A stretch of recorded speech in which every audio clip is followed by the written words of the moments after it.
So Sydney's property market has always been the headline act, the one that everyone watches. But here's the truth. Prices are sitting at record highs. Affordability is beginning to reach a limit. And after one of the strongest decades anywhere in the world, well, it's beginning to look like Sydney is finally running out of steam. Now, that doesn't mean that the whole market all of a sudden crashes overnight. But what it does mean is that the next 12 months and the next cycle more broadly might play out very differently to what most people are expecting. And you're gonna wanna stay around right until the very end, because the scenarios that I'm gonna run through for the next 12 months, very different to what most people are betting on. So with that said, let's jump straight into it. Guys, my name's Josh, I'm from Data Edge Property, and I help everyday Australians navigate the Australian property market using data.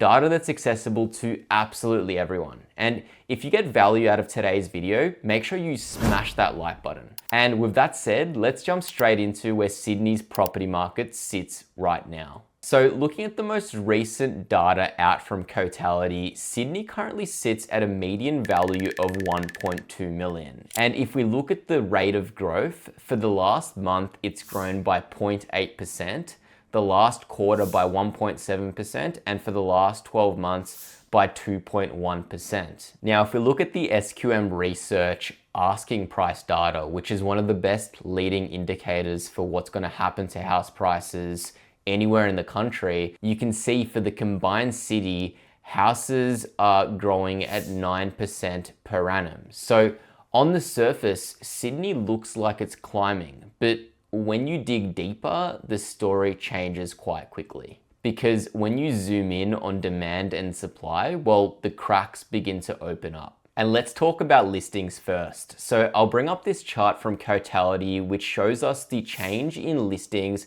relative to same period last year. And if we have a look at new listings, we can see that Sydney has seen a 11% drop in new listings compared to prior period. And whilst total stock remains below the 5-year average, there's actually been no meaningful rebound in new listings. So choice is definitely still limited for buyers, which definitely adds more price pressure in the short term as the same number of buyers are fighting for less stock. But what about the sales tempo? Well, this second chart shows us the days on market. Effectively, it tells us how quickly it takes for a property to transact. And for Sydney, we can see that it's gone from 30 days last year to 35 days same period last year. So it's taking longer for the average property to transact. And it tells us that there's definitely less demand on the ground relative to last year, and that absorption of stock has slowed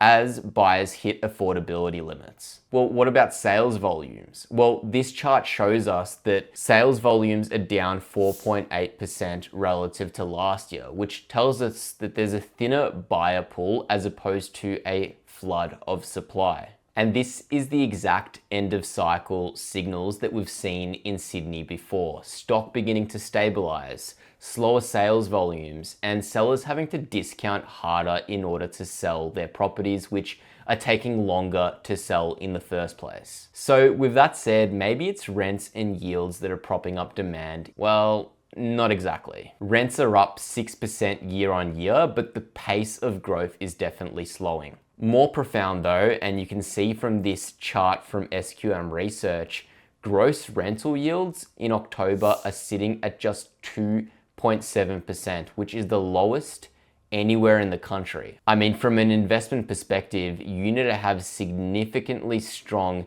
cash flow or cash buffers to be able to weather a yield at 2.7% when current interest rates are sitting at 5 to 6%. So with the weakest yields anywhere in the country, you really have to ask yourself, why would investors continue to keep piling on in Sydney? And here's the bigger picture that most people completely overlook. And that big picture is mean reversion. So I'm gonna pull up this chart from Cotality a few years ago, and what it shows us is that property markets, they move in cycles. And Sydney, well, Sydney is the textbook case. If we look at this chart, we can see that from 1992 to 2002, Sydney's prices surged 111%, which was well ahead of the national average for that time period. And what came next? Well, it was effectively a lost decade. If we look at from 2002 to 2012, Sydney saw just 32% growth.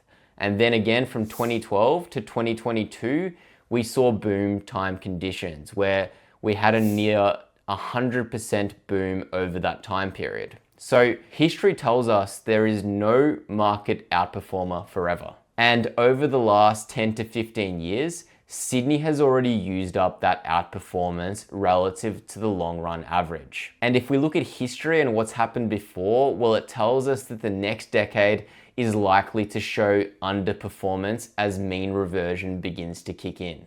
And that's why personally, I think that Sydney's best days, at least for this cycle, well, they're well behind it. So with that said, what does that mean for the next 12 months ahead? Well, as always, I've put together my base case, my upside case, and my downside scenarios. In my base case, I've got Sydney growing at 2 to 4% over the next 12 months. Well, what are the assumptions behind that? Well, firstly, we're seeing a real affordability crunch in Sydney, where the local population is simply struggling to service the median dwelling. And that's going to keep a dampener on prices moving forward. Secondly, listings are beginning to normalize. So as we discussed earlier, we're not seeing a massive reduction in listings anymore. And this base case assumes that listings remain relatively steady over the next 12 months. Lastly, it assumes that rental growth continues to slow, which in effect will mean that yields will continue to remain under pressure and investors are less likely to see Sydney as a market that's attractive for investment. Well, what about my upside scenario? Well, I'm saying under that scenario, Sydney will likely grow at 3 to 6%. But what would need to happen for that to occur? Well, firstly, from an interest rate perspective, the market's currently pricing in between 1 and 2 more rate cuts.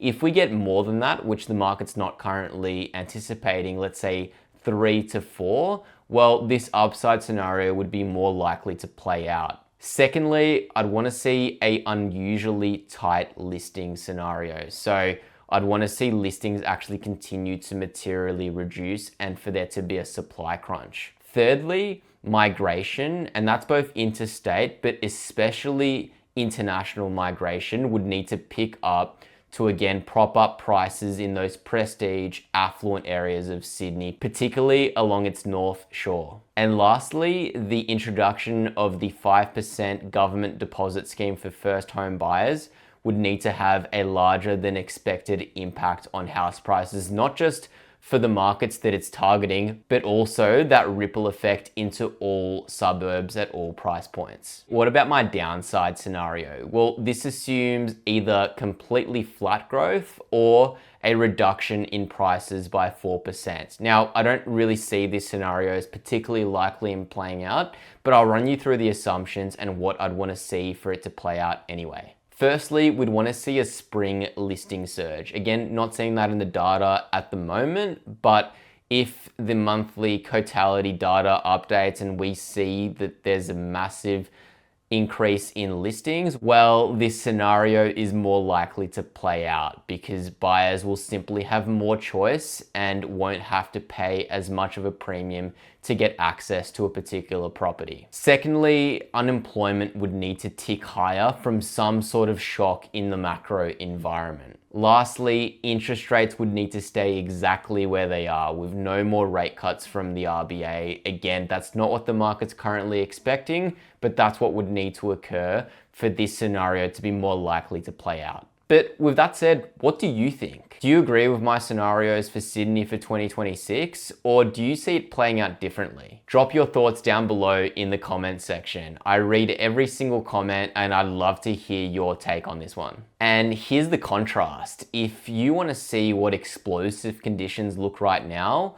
well, you're going to want to watch my Perth market summary for 2026. You see, Perth, it's the complete opposite to Sydney. You've got record tight listings, strong yields, and real momentum. I'll link that video right here, and it's also in the description box down below. But with all of that said, if you were forced to buy in Sydney today, where would you even look? Well, if I was purchasing in Sydney, I'd probably be focusing on the following areas. Well, firstly, with the introduction of this 5% deposit scheme, I'd probably be avoiding those overheated first home buyer markets under those newly revised price caps. You're going to see a lot of individuals overpaying for property that's simply not worth what it ends up being transacted for. Secondly, I'd probably be focusing on those mid-tier family suburbs near jobs, schools, and transport. It's likely those areas with high owner-occupier percentages where people are more likely to buy for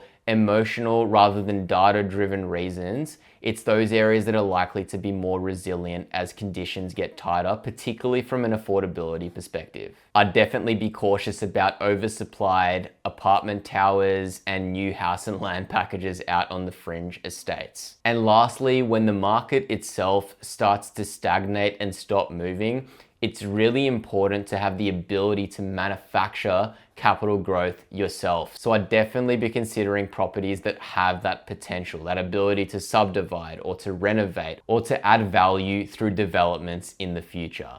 Because at the end of the day, let's be honest, if you're looking for strong growth across the short and medium term, well, Sydney's probably not the place for it at this point in the cycle. So with that said, what's the bottom line? Sydney is still the nation's headline market, but at the same time, it's also the one that's the most stretched. After a decade of extraordinary growth, affordability is beginning to max out and yields are looking paper thin. And that points us towards mean reversion at this point in the cycle, not another boom. So guys, if you got value out of this video, make sure you smash that like button and subscribe so that you can see more data-driven content just like this. And if you haven't already, make sure you grab that completely free property due diligence checklist in the description box down below. With that said, guys, I'll see you in the next one.